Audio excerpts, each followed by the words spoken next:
Assalamualaikum warahmatullahi wabarakatuh. Saya Ismu Gunawan, CGP Angkatan ke-7.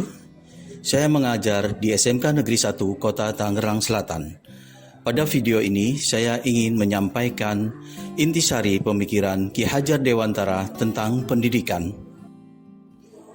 Dasar-dasar pendidikan menurut Ki Hajar Dewantara yang pertama adalah menuntun.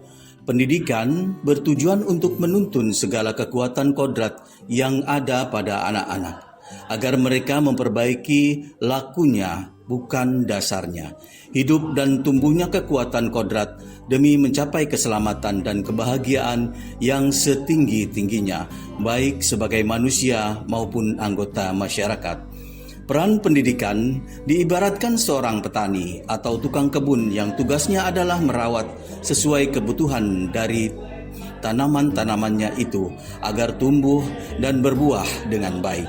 Tentu saja beda jenis tanaman, beda perilakunya. Artinya bahwa kita seorang pendidik harus bisa melayani segala bentuk kebutuhan metode belajar siswa yang berbeda-beda, berorientasi pada anak. Kita harus bisa memberikan kebebasan kepada anak untuk mengembangkan ide, berpikir kreatif, mengembangkan bakat atau minat siswa, merdeka belajar. Tetapi kebebasan itu bukan berarti kebebasan mutlak.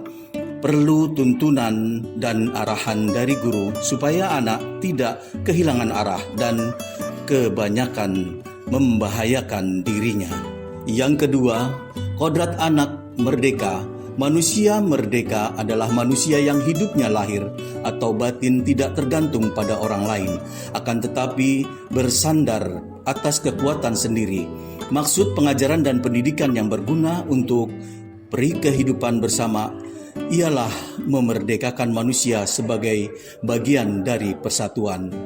Ki Hajar Dewantara juga mengingatkan para pendidik untuk tetap terbuka dan mengikuti perkembangan zaman yang ada, namun tidak semua yang baru itu baik, tapi perlu diselaraskan dahulu. Indonesia juga memiliki potensi-potensi kultural yang dapat dijadikan sebagai sumber belajar. Ki Hajar Dewantara menjelaskan bahwa dasar pendidikan anak berhubungan dengan kodrat alam dan kodrat zaman. Kodrat alam berkaitan dengan sifat dan bentuk lingkungan di mana anak-anak berada, sedangkan kodrat zaman berkaitan dengan isi dan irama. Artinya bahwa setiap anak sudah membawa sifat atau karakternya masing-masing. Jadi sebagai guru, kita tidak bisa menghapus sifat dasar tadi. Yang bisa dilakukan adalah menunjukkan dan membimbing mereka agar muncul sifat-sifat baiknya sehingga menutupi atau mengaburkan sifat-sifat jeleknya. Yang ketiga adalah kodrat anak bermain. Bermain adalah salah satu kodrat anak. Pikiran, perasaan, kemauan, tenaga, cipta rasa karsa atau karya pekerti sudah ada pada diri anak. Permainan anak dapat menjadi bagian pembelajaran di sekolah.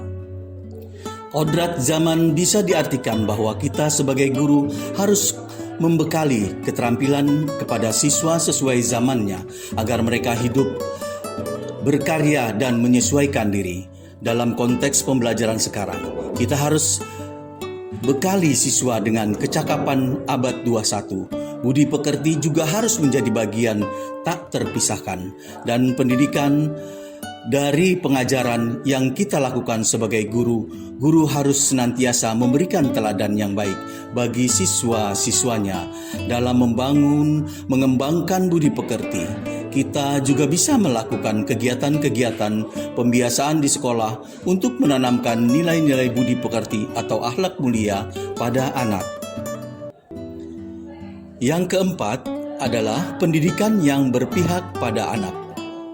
Pendidikan bertujuan memenuhi kodrat kebutuhan tumbuh kembang anak sesuai dengan pemikiran Ki Hajar Dewantara, yaitu menghamba pada anak.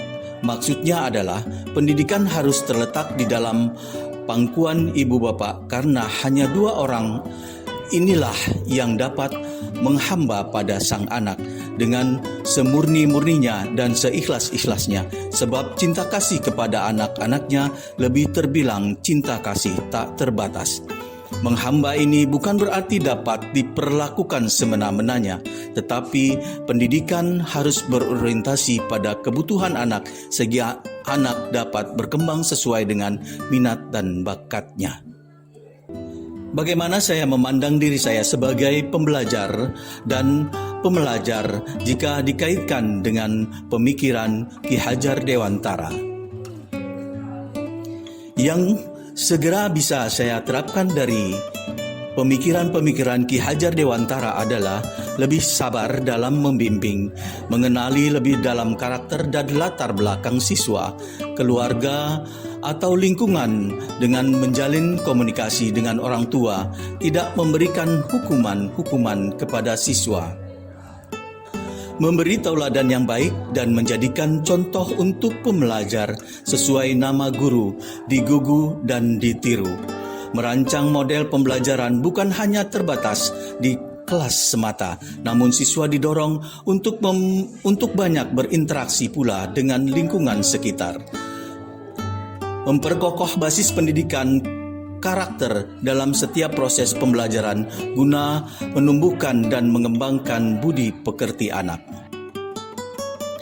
Demikian intisari pemaknaan dan penghayatan saya terhadap pemikiran Ki Hajar Dewantara dan pandangan terhadap diri saya sendiri sebagai pembelajar atau guru dan pembelajar atau murid dikaitkan dengan pemikiran Ki Hajar Dewantara.